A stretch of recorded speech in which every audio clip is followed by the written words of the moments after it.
السلام عليكم أصدقائي، ورجعنا بفيديو جديد غادي نهضروا فيه على الجولة الثانية من كأس العرب 2025، والجولة اللي قلبت بزاف ديال الحسابات خصوصا بالنسبة لمنتخبات شمال إفريقيا. اليوم غادي نشوفوا شنو وقع المغرب، الجزائر، تونس ومصر، وشنا هي فرص كل منتخب باش يتأهل للدور 16، خصوصا بعد ما بان المستوى الحقيقي ديال المنتخبات في هذه الجولة. نبداو بالمنتخب المغربي اللي لعب مباراة صعبة بزاف وسالت بنتيجة 0-0. المغرب كان محتاج 3 النقاط باش يحسم التأهل بدري، ولكن التعادل كيخلي الأمور مفتوحة للجولة الثالثة. أداء المنتخب كان مستقر دفاعيا، ولكن الهجوم ما قدرش يحسم الفرص.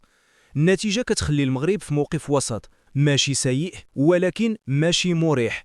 التأهل ديال المغرب غادي يبقى مرتبط باش يفوز في المباراة الجاية، أو على الأقل يسجل نتيجة إيجابية مع تعثر بعض الخصوم في المجموعة.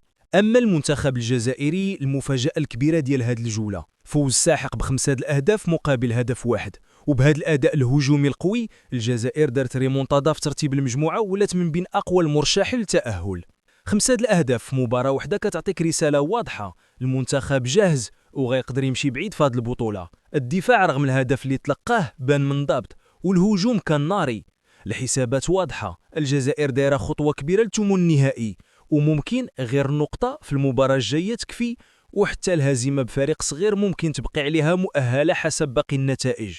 نمروا المنتخب مصر اللي سال المباراة بالتعادل 1-1. المصريين داروا أداء متوازن، ولكن باقي عندهم مشكلة في استغلال الفرص. التعادل كيخليهم في النص، لا هما في الأمان ولا في الموقف الحرج. المنتخب محتاج يفوز في الجولة الثالثة، أو على الأقل يسجل عدد أهداف مهم إلى لعب على فريق الأهداف. المنافسين ديال مصر في المجموعة زادوا الضغط، وبالتالي الجولة الجاية غادي تكون نهائي مبكر بالنسبة لهم. وتونس، المنتخب التونسي سال 2-2 في مباراة كانت مشتعلة. الهجوم كان حاضر، ولكن الدفاع كان فيه بعض الأخطاء اللي خلات الخصم يرجع في المباراة. التعادل كيخلي تونس محتاجة 3 نقط في الجولة الثالثة باش تحسم التأهل بدون صعوبات.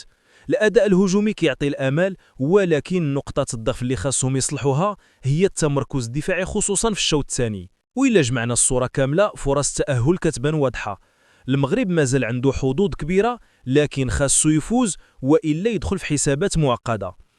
الجزائر الأقرب للتأهل بعد الفوز الكبير، وممكن يكون أول منتخب شمال إفريقي اللي يضمن بشكل شبه رسمي إلى خدم النتائج. تونس محتاجة الفوز وماشي عندها رفاهية التعادل في الجولة الجاية. ومصر بين الفوز كيعني التأهل شبه مؤكد، أما التعادل فيمكن يخليهم ينتظروا نتائج باقي المجموعات. الجولة الثالثة غادي تكون أقوى وأخطر جولة في مرحلة المجموعات، وبزاف ديال المنتخبات غادي تلعب آخر فرصة. انت شنو رأيك؟ شكون أقرب منتخب تشوفه غادي يتأهل؟ قول لي رأيك في الكومنتيرات. وما تنسوش الإخوان، دعمكم كيخليني نستمر ونقدم لكم تحليل خرافي كما العادة، فما تبخلوش عليا باللايك والاشتراك وتفعيل الجرس باش يبقى يوصلكم كل جديد.